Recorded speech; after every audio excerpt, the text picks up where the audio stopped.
Namaskaram. Now we'll be discussing a plan of work for India written by Swami Vivekananda to Sir Justice Subramania Iyer from Chicago on 3rd January 1895.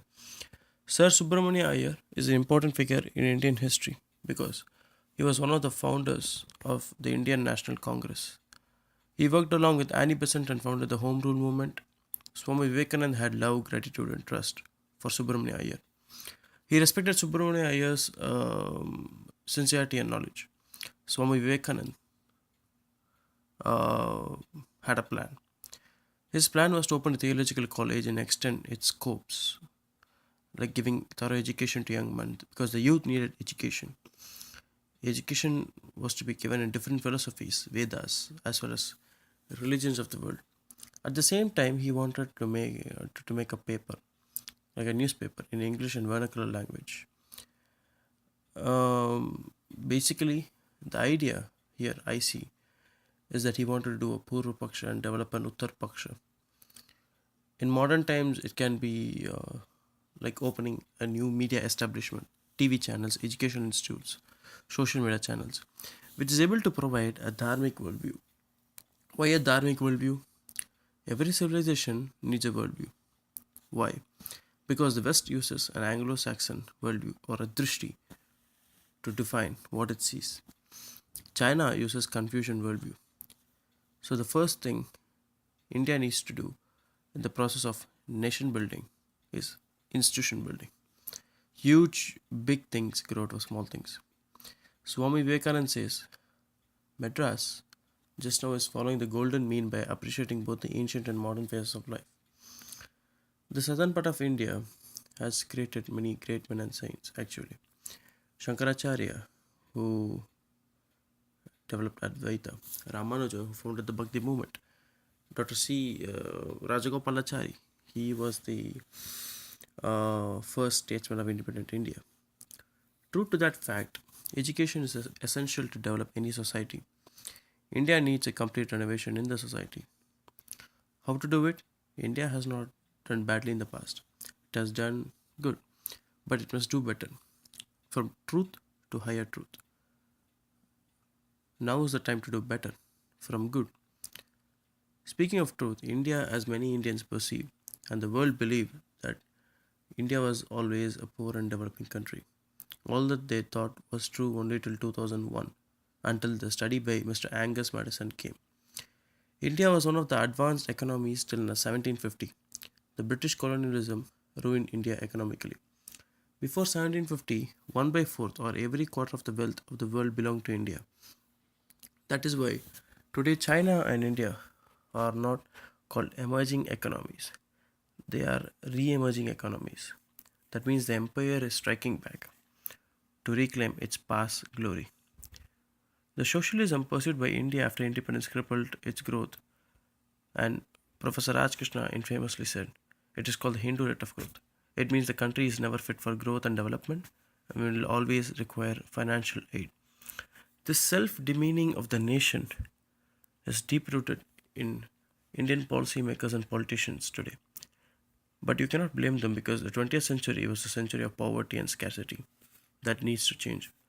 Thanks to reforms in 91, that 21st century is seen as a century of abundance.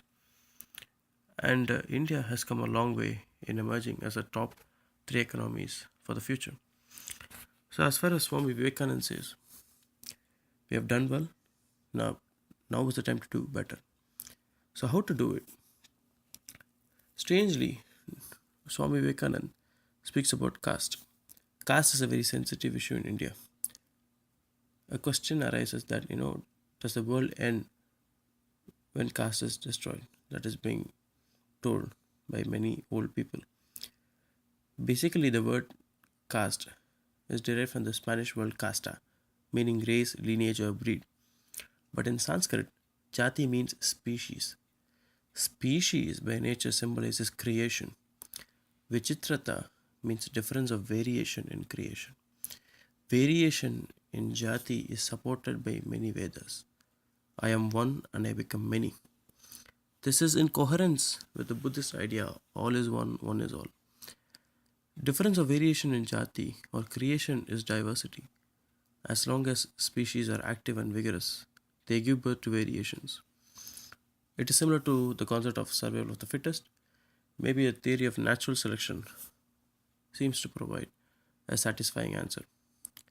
Jati, by its very definition, is the freedom of the individual to express his nature, his prakriti, the substance with which he or she is made of. The caste, meaning the social circle, which is derived from the individuality and not birth based. The social stature of the parents do not decide the stature of the child. Several examples exist. Vishwamitra was born to a Kshatriya family, but is a great Brahmin Rishi. Vyasa wrote the Mahabharata, but he was born to a fisherwoman. Valmiki wrote the Ramayana. He was born through the Dalit community. Dr. B.R. Ambedkar, born into a Dalit community, but is a great scholar in economics and law. And he is the author of the Indian Constitution. Kamaraj, who ruled the state of Tamil Nadu, came from a trading community of Madras, but emerged as a great administrator and educator. Recently, Dr. APJ Abdul Kalam can be classified as a great scholar, a knowledgeable rishi in the field of rocket science, but he was born into a family of Muslim Maraikars. So it is not birth based as described by the Gita, it is guna based. Lord Krishna exactly says it is based on gunas. Also, interdining and intermarriage is not forbidden. Logically speaking, interdining promotes brotherhood and reduces class differences. Indian expats all around the world rise above their caste and dine together. Intermarriage can ensure diversity in nature. How? Let us take a case study made by the University of Liverpool in 2005. They discovered that 10% of the people in Europe, mainly in Scandinavian countries, are resistant to HIV. It is attributed to a genetic mutation known as CCR5832. Suppose take, for example, that 50% to 60% of the world population today gets HIV affected at different levels in many countries. Say, like India at 10%, America at 90%, China at 60, etc., etc. But there comes a crisis situation where the World Health Organization and the United Nations decide to eradicate the menace. They have to make sure that this special 10% of the population in European countries intermarries and carries on the gene with the rest of the world so that the future generations become immune to HIV. So, intermarriage and interdining should not be forbidden. Today, even doctors in India advocate blood test before marriage between a man and a woman because that can ensure the new offsprings do not suffer from deformities. Swami Vivekananda gives the reason for India's downfall. He says it is the idea of giving up of caste or jati, which basically means the giving up of idea of originality, which means giving up the idea of choice. The notion of caste needs a serious redefinition in India. Perhaps that may be why the Gita said extinction of caste or extinction of individuality leads to destruction of the world. Jati in flowers is identified by its nature, color, and fragrance. The present rigid system of caste is not the real Jati. It is a hindrance to progress. As change is inevitable in all cases, Jati also needs change at the moment. A hindrance to progress has prevented free action of Jati. Any crystallization which leads to rigidity prevents progress of a choice and individuality for an individual. As Chanakya says, man rises or falls by his own thoughts and actions. Any frozen aristocracy or privileged class is a barrier to progress. Now, having formulated jati or caste as individuality and choice, let us look at the case of Europe. Rigid class systems existed in Europe. Reformation movements happened over there. They broke barriers, giving way for individuals to develop their own minds, have free scope, So it is the individuality which leads to innovation and enterprise, which later fueled industrialization and ultimately led to the rise of Europe. So one thing is clear: caste with entrepreneurship promotes economics and generates wealth, and caste with politics creates chaos.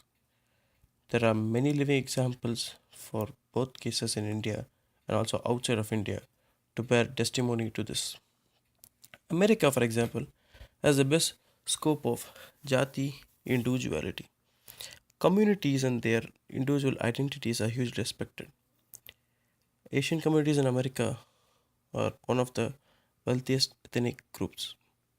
In astrology, uh, when a child is born, it is designated with a horoscope based on the latitude, longitude, place of birth, and he or she is assigned a Rasi and Nakshatra. Some people believe in astrology and some don't, but it has always been a very enigmatic concept for humans. For example, Jayalalitha was born into a Brahmin family, but she became the chief minister, the administrator of Tamil Nadu. She is believed to fall under Leo or Simha Rasi, and correspondingly, she was more decisive than her political rivals in political office. Be it good or bad decisions. Coming back to our topic, the diversity also does not mean inequality or special privileges. Everybody is equal in the eyes of Dharma. True socialist ideas exist here. Hence, Swami Vivekananda urges us to follow our own Swadharma. His plan for idea is simple: to show Hindus that they have to give up nothing, but to move on the path laid down by scriptures and truth and justice, and shake the inertia or resistance to change. First of all, why did this crystallization or rigidity in caste happen? Perhaps maybe the invasions, the wars which happened within and from outside.